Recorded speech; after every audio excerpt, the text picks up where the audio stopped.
Okay, thank you. Well, hello guys. It's a pleasure. It's Gonzalo from Europa Press, a news agency in Spain. First of all, congratulations for the show. You guys are amazing. Thank you. Pleasure. Thank you. I only have a few minutes, so let's go with my first question. It's a bit philosophical, but in this show, you play two characters with, we can say, no moral values at all, or at least a very strange moral values. So, first of all, I would like to know, as an actor, how can you empathize with it? And also, how do you think that these people in real life actually can live without the conscious? Well, they have got values. Yeah, different ones. The business people, okay, and not me. They're not you, but they have values. They have a responsibility to their family and their friends who work with them, like any businessman who's head of a corporation. Now, yeah, I don't sympathise with them, but it's easy to find out as a character because we've met many of them. Some of them are producers. Some of them are streaming giants. Yeah, But yeah, good question. But yeah, this is life, isn't it? This is what it's all about. No, yeah, but to me it's really interesting, to know that you have to play a bad guy, but you have to understand him. It's kind of therapy. It's therapy in a way. I understand what you're saying because I guess it's something you get out of your system. It's like being a boxer. The more you punch the bag, the less you want to punch anybody else. And I guess that's the kind of thing about it. Yeah. That's cool. Yeah. In this show, there's also something that I really like.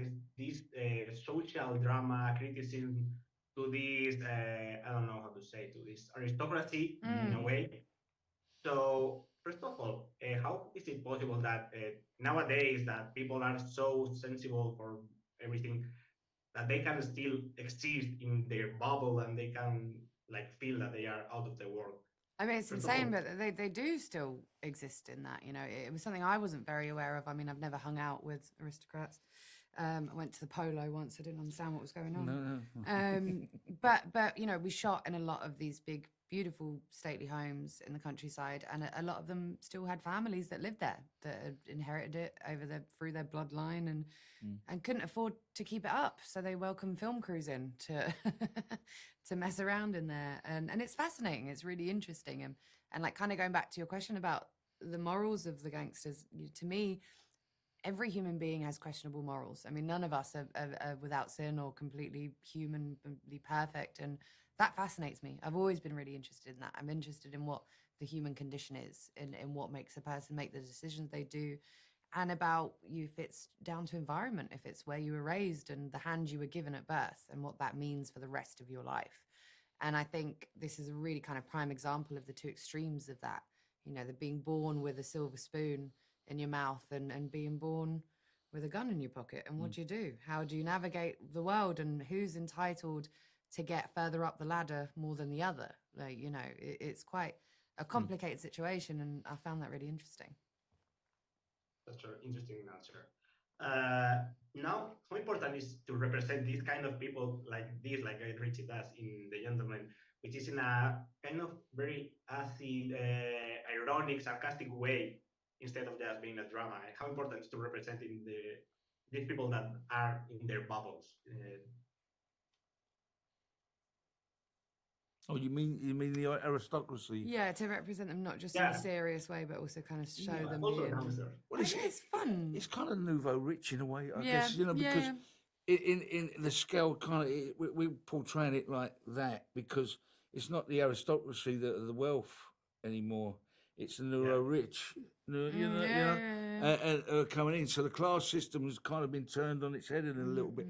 I'm not saying that's 100% all over the place, because it's still not the case. But I feel there's more people. What is class now? Is it like in America? It's the money, it's the dollar. That defines. In England, it's a different thing. It's where you were born and what you were born to and what bloodline.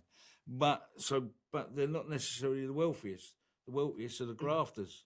And that's just the way it is.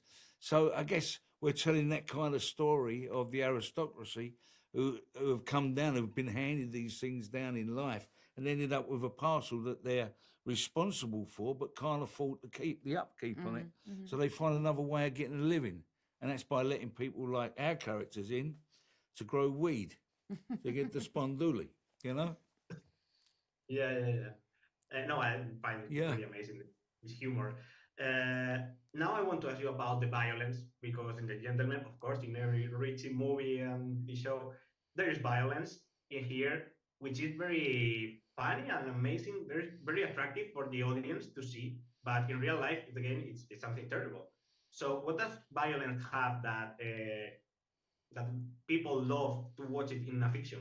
What's the thing that? I mean, for me, it's an extreme of human emotion, isn't it? And when you're telling a story, you want to find the extremes in everyone. You want to kind of explore what makes them tick. But I do think what's interesting with Guy Ritchie's films and certainly what we're doing with this show is the violence isn't necessarily in your face. It's kind of done in a slightly subtle way, removed enough that you're able to still be able to enjoy it in an odd way. You know, we're trying to tell this story, and violence is a part of these people's worlds. It's what they've grown up, and it's not shocking to them. So we don't frame it in a necessarily shocking way, because to them that's just it's part of the course. You know, if you're a grass, you get killed. That's what's going to happen. There's an understanding. It's a fact of life to them. And I think Guy does an interesting thing with that in the show, in making it feel like just part of the tapestry of that world. It isn't so shocking that you aren't able to continue following this journey.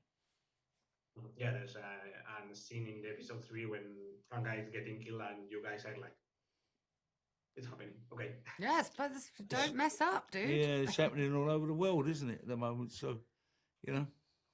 Yeah. So I have 1 minute left. So I would like to ask you something that I love to ask every actor, director, etc., which is something very general about the artificial intelligence in the industry. Are you guys optimistic, pessimistic? Because I can find a lot of different opinions. About AI? Yeah. I don't really understand it still. Do you understand AI? What's No, going on? and that's kind of what worries me about it. Yeah, no. You know, it sounds really futuristic, but I guess it's not. It's all It's about upon us. transparency, isn't it? And you know what it's used for, and who's in control of it. That's the fear. I mean, it's very clever stuff, but who's in control of it, and where is it going to take us? It's the not knowing what you don't know. I suppose what you don't know, you're feared of. You know, that's the thing. Yeah. Yeah, I totally agree with you. They are telling me that I am out of time.